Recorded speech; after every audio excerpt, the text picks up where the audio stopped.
सत श्री अकाल, good afternoon. Javed साहब के हवाले से मैंने कहा कुछ मज़ीद, हालांकि भैंस के आगे बहन बजाना बेकार ही है।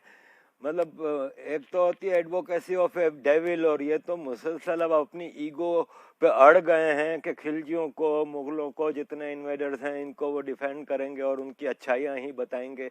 जैसे कि आज की मुस्लिम कम्युनिटी को ये एथेइस्ट जावेद साहब कभी उनके किसी बेवकूफ़ी पे, उनके गलत कार्यों पे, किसी चीज़ पे नहीं बोलेंगे, लेकिन वो इस्लामोफोबिया के नाम पे टोपी ड्रामा। तो मैं दो मुख्तसर बातें जावेद साहब से कहना चाहूँगा।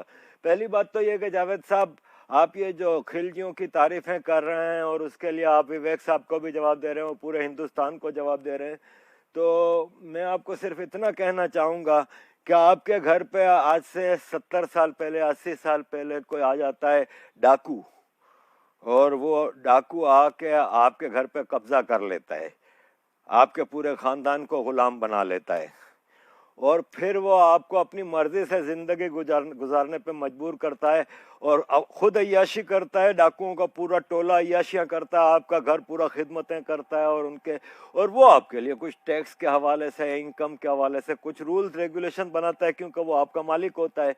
आप फिर उस ग़ुलामी की ज़िंदगी में पैदा होते हैं, और फिर आपके कुछ बच्चे ऐसे निकलते हैं जो कहते हैं नहीं ये गलत है, ये डाकू ने हम पे कब्जा किया हुआ, हम तो गुलाम हैं और हमें सब अच्छा अच्छा दिखाई दे रहा है। और ये मेरे जो कज़न हैं जावेद अख्तर साहब, ये तो गुलामाना जहन के इंसान हैं, तो उनको तो पता नहीं है कि आज़ादी क्या होती है। तो वो आज़ादी के लिए फिर डाकुओं के खिलाफ मज़ाहमत करते हैं, और फिर डाकू घर छोड़ के आपका जाता है और आपको आज़ादी मिलती है। ऐसी आज़ादी मिलती है कि वहाँ बैठ के फिर आप उन डाकुओं की तारीफ़ें ही करते हैं। आप कहते हैं कि नहीं जी, उन्होंने तो इस घर में ये रेनोवेशंस लाए, इन्होंने ये किया।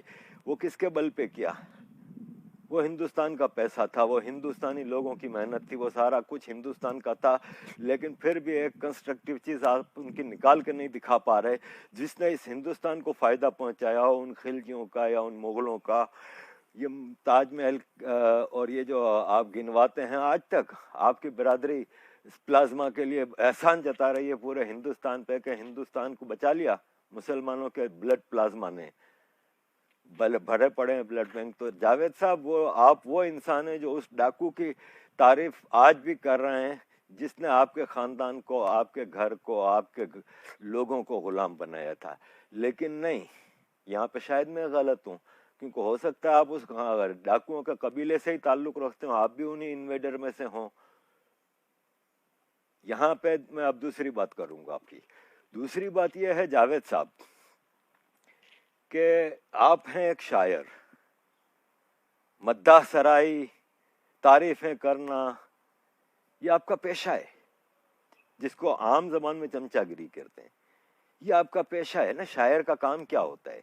तारीख़ जिसके बुनियाद पर आप, और ख़ास तौर पर उन मुसलमान हुक्मरानों की तारीख़, उनके दरबारों में चले जाएं। उनके दरबारों में आपके और आपके जो जिस शायर ख़ानदान से ताल्लुक़ आप रखते हैं, वो लोग वहाँ पे बैठते थे, बादशाह की मद्दाह सराइयाँ करते थे। बादशाह किसी पे जुल्म भी करता था तो उसको भी कोई ना कोई विजडम के पॉइंट ऑफ व्यू से निकाल के पेश किया जाता था। ये थे वो आपके कबीले के लोग। बहादुर शाह जफर, तबाहशुदा मुग़ल एम्पायर का आखिरी बादशाह, तबाहशुदा हिंदुस्तान, ग़ुलामी की एक तरफ फ्रेंच आ रहा था, एक तरफ अंग्रेज़ आ रहा था, एक तरफ मुसलमान हुक्मरान अलग अलग, एक तरफ हिंदू राजे, एक अजीब सी कहानी चल पड़ी थी। उसमें वो बहादुर शाह जफर के भी जो शायर थे ना, मद्दाह सरा, जो उनकी तारीफ़ें करते थे, जो बादशाह के उस्ताद का लक़ब जिनका था इब्राहिम ज़ौक़, वो महलों में रहते थे। नौकरों और कनीज़ों की तो लाइन होती थी, हर वक्त प्याला हाथ में होता था। प्रोफेशन क्या था? वो उस दौर के जावेद अख्तर थे, वो उस दौर के शायर थे जो बादशाह की मद्दाह सराई करते थे। जैसे कि आप आज उन बादशाहों की मद्दाह सराई करते हैं, तो वो भी, आप भी शायर ख़ानदानी है ना। तो मसला फिर वही आ जाती है। ये रोजगार बड़ी बुरी शे है। ये रोजगार के हाथों एक अजीम शख्स मिर्जा गालिब को अपने आखिरी दौर में तंग आके खानदान मुगलिया की तारीख तैमूरिया के नाम से एक लिखने की जो तारीख जॉब मिली बहादुर शाह जफर की तरफ से, और उसने एक्सेप्ट की। वो बादशाह की तारीफ में कसीदे लिखता था। बहादुर शाह मिर्जा गालिब भी एक वक्त आया कि मजबूर हो गए, वो ساتھ ہوں.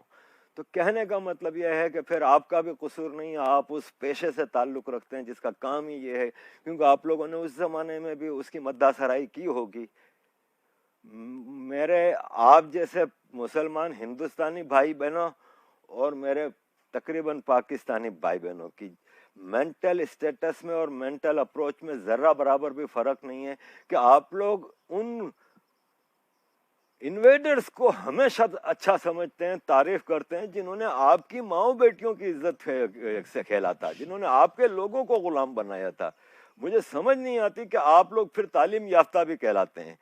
مجھے ایک صاحب ابھی کہہ رہے تھے کہ یار تم جاوید صاحب کے بارے میں اتنا بولتے ہو, جاوید صاحب نے کتنی عزت کمائی ہے, تمہارا حیثیت کیا ہے؟ تو میرا اس کے جواب میں صرف میں نے ان صاحب کو اتنا ہی کہا, میں نے کہا یہ عزت ہے نا بہت نامراد شے ہے, سب سے نامراد شے ہے, اس لیے کہ عزت کمانے میں زندگی لگ جاتی ہے, 2 سیکنڈوں میں عزت آپ کھو سکتے ہیں. اور یہی جاوید صاحب کے ساتھ ہوا, جس کو 100 کروڑ ہندوستانی پسند کرتے تھے, آج 100 کروڑ ہندوستانی آج اس آدمی کو نہیں پسند کرتے. تو عزت کوئی آپ نے ٹھیکہ نہیں لیا ہوتا عزت کا. عزت کمانا ساری زندگی کا ایک کنٹینیوس پروسیس ہے جس کو آپ چھوڑ نہیں سکتے. تو جاوید صاحب کیا میں بولوں آپ کو, مطلب ایک حد ہوتی ہے ڈھٹائی کی بھی, ڈھیٹ پنے کی بھی. اب چھوڑ دیں ضد بازی اور ذرا پبلکلی آ کے ایکسیپٹ کریں کہ ہاں جی وہ انویڈرز تھے, چاہے کتنے بھی اچھے ہوں invaders.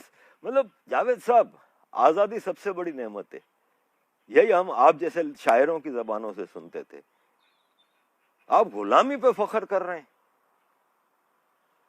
Shame on my feelings for you which once existed. یہ مینٹلٹی آپ کی.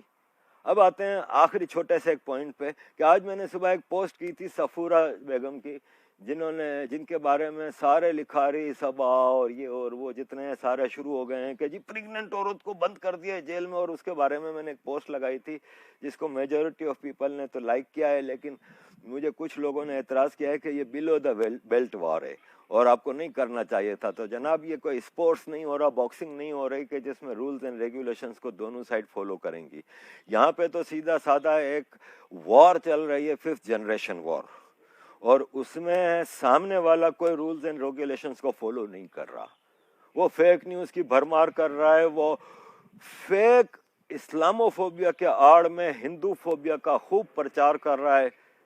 ایک امن پسند, ٹالرنٹ, کو ایگزسٹنگ پہ بلیو کرنے والی قوم کو آپ نے دنیا میں دہشت گرد اور پتہ نہیں کیا کیا انٹالرنٹ اور وہ بنا کے پیش کر دیا ہے. تو پھر اس میں بلو دا بیلٹ اور اوور دا بیلٹ کی کوئی کہانی رہ نہیں جاتی. بنیادی سوال یہ ہے کہ اس عورت صفورہ بیگم کی پریگننسی کو ایشو کون بنا رہا ہے؟ یہی لکھاری لوگ بنا رہے ہیں. کیا وہ اس وقت جب شاہین باغ میں 24 گھنٹے بیٹھتی تھی اور وہیں پہ بیٹھی رہتی تھی تب وہ پریگننٹ نہیں تھی؟ کیا وہاں کھڑے ہو کے نعرے لگاتی تھی اور مارچ کرتی تھی تب وہ پریگننٹ نہیں تھی؟ جب وہ رائٹس کرتی تھی, جب وہ اکساتی تھی لوگوں کو, تب وہ پریگننٹ نہیں تھی؟ تو آج آپ اس کی پریگننسی کو ایشو بنا رہے ہیں, تو پھر اسی پریگننسی کے اوپر بات ہوگی کہ پھر قانون تو فالو کرو. اور آئی وش کہ اس کی سپورٹ میں یہ جو لکھاری جتنے مسلمان ہیں اور جو خلجیوں کے ٹھیکیدار بنے ہوئے ہیں, ان کو بھی قانون ذرا اپنے پاس بلا کے 12-14 گھنٹہ انٹرویو تو لے لیں, تاکہ وہ ہماری پولیس کو, ہندوستان کے عام لوگوں کو بھی فائدہ حاصل ہو ان کے گیان سے, ان کے وزڈم سے, کہ ہاں بھائی, تاکہ ہم بھی پھر پوجا کریں خلجیوں کی, مغلوں کی, ان کے پتلے بنا کے لگائیں اور پھر کریں سب کچھ. اتنے عظیم لوگ جب ان کے خلجیوں کی چمچا گیری کر رہے ہیں تو یہ ہے میرا point of view. Thank you very much for every thing.